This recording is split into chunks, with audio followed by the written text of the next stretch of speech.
Well, guys, check it out. The postman came today, and if you notice that tape there, Associated, what could it be? We've got the RC10T right here, somewhere in there. There it is. Let's get the sucker unboxed. Excellent!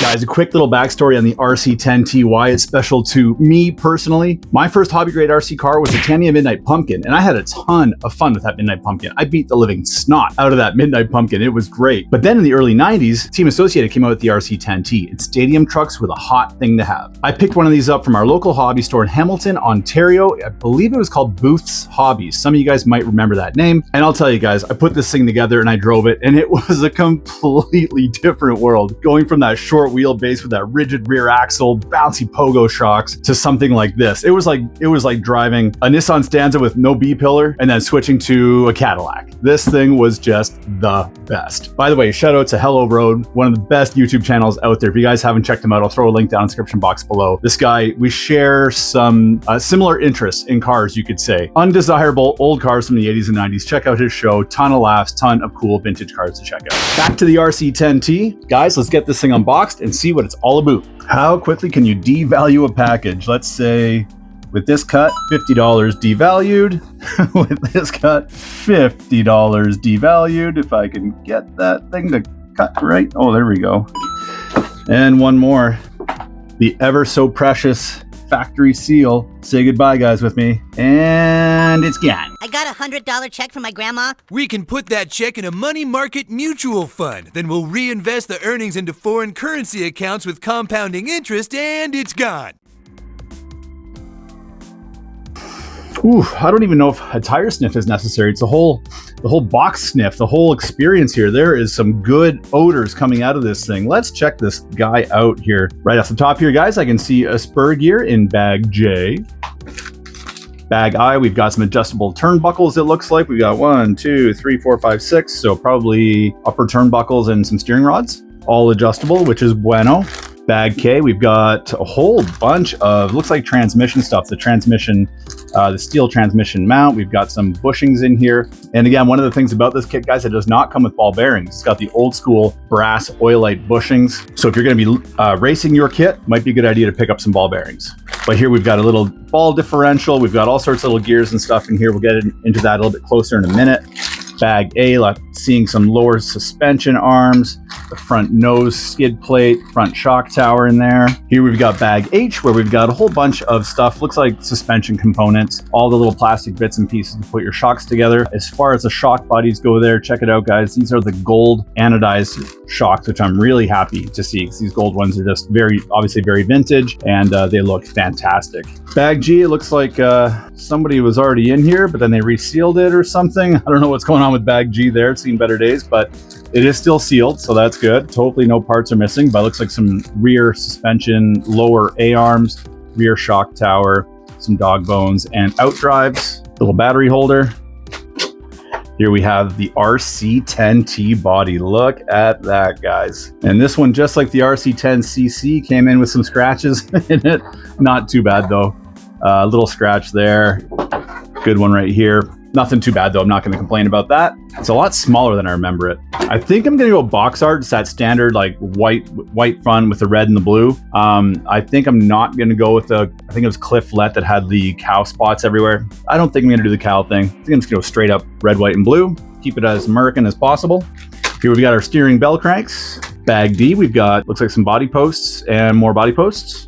Good old bag E, a little bit of hardware and some, these are probably for your servo, maybe like a servo bolt down doodad, plastic doodad. Bag T, we've got some Allen wrenches, and Associated still like the last company in the RC world to switch from Imperial to metric. Be aware of that, guys, if you're going to put this thing together. This is still going to be Imperial or standard, so you don't want to be stripping screws and stuff trying to jam a metric socket into an Imperial screw. Tires and wheels. You know, let's do a tire sniff. Let's see how these kind of hang compared to the Tamiyas and Kyoshos. Oh, wow. Oh, wow.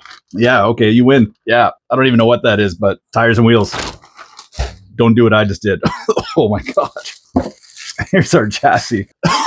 Here's our chassis. Oh, this is so nice, guys. What number am I? Pick a number. Let's see. Were these ones numbered? No, these ones weren't numbered. That's the buggy that were numbered. Man, this thing is nice. Very lightweight. Obviously, it looks gorgeous. We've got some nice etching there. RC10T. And then we've got the decal with the reflection going on in there. Very, very, very rad. Running out of stuff to show you here, guys. This is it. Bottom of the box. Bag, manual bag. Let's see what's in the manual bag.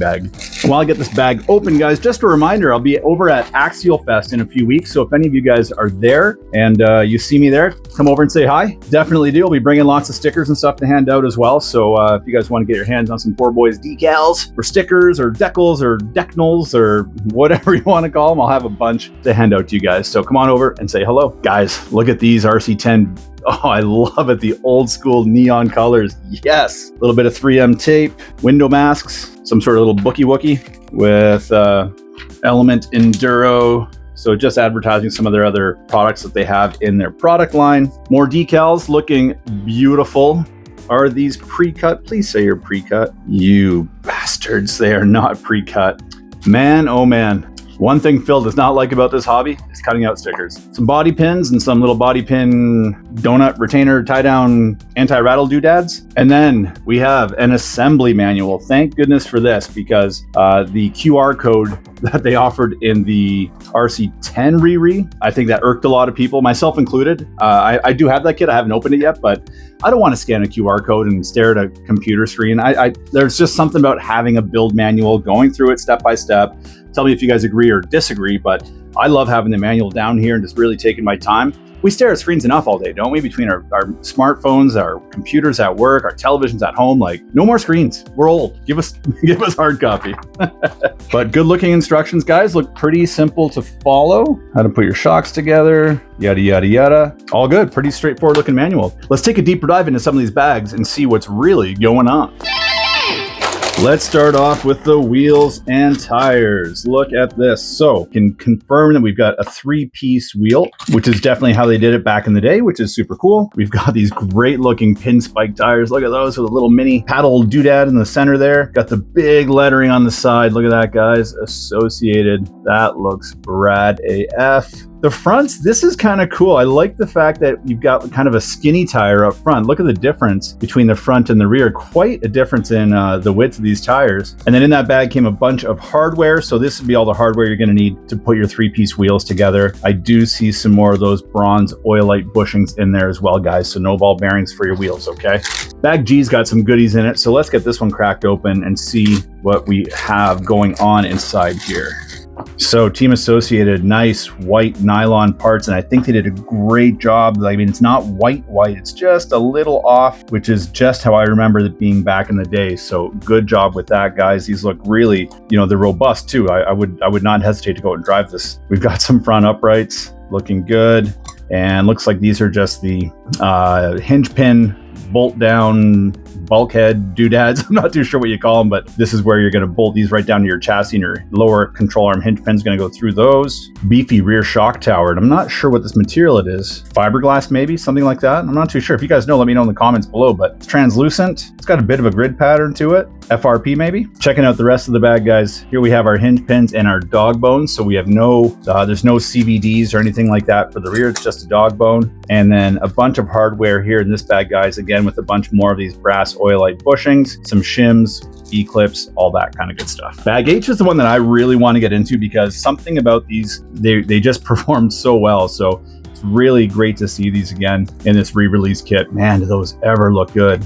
With all sorts of little O-rings, pistons, spacers, all that kind of jazz on these part trees here. The rest of the bags in the kit are pretty straightforward, guys. So I'm going to open up this one as our last one on this episode, bag K. And this has a bunch of transmission stuff in here. So here we have our metal or alloy black anodized motor plate.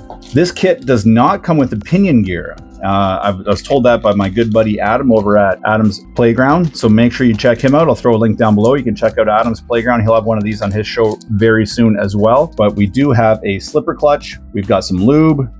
We've got some more of these brass Oilite bearings, combination of metal and plastic gears. Here's our little transmission case. Look at this. And if memory serves, 3-gear was the stealth transmission. Very, very nice. This transmission was a game changer back in the day. A little bit of hardware, ball diff, and some out drives. I don't want to open these up, so I'm going to lose everything. And some black grease, probably for the ball diff. Oh, the memories of driving around with an RC10T. Man, you know, and I gave my RC10T to my little brother. Andrew, if you're watching this and you still have that thing, let me know, okay? Because I would love to do a side-by-side comparison because we beat the living snot out of that thing. And I think you still have it. So let me know, man. Anyway, guys, I am stoked. I'm going to get started on this build. I don't think I'm going to do a build video because no one really watches them anyway. So they're very time consuming to film as well. So I'm just going to build it. I'm going to go back in time, really enjoy myself with this build. I'm going to be out at Axial Fest again, guys, 2024. It's coming up on the 15th of July. So if you guys are there, come over and say hello. Also, just a reminder, guys, we do have raffles going on right now for 2 RC cars. All the info down below in the description box. Check those out. Support the channel. It would mean a ton. And until next time, be excellent to each other.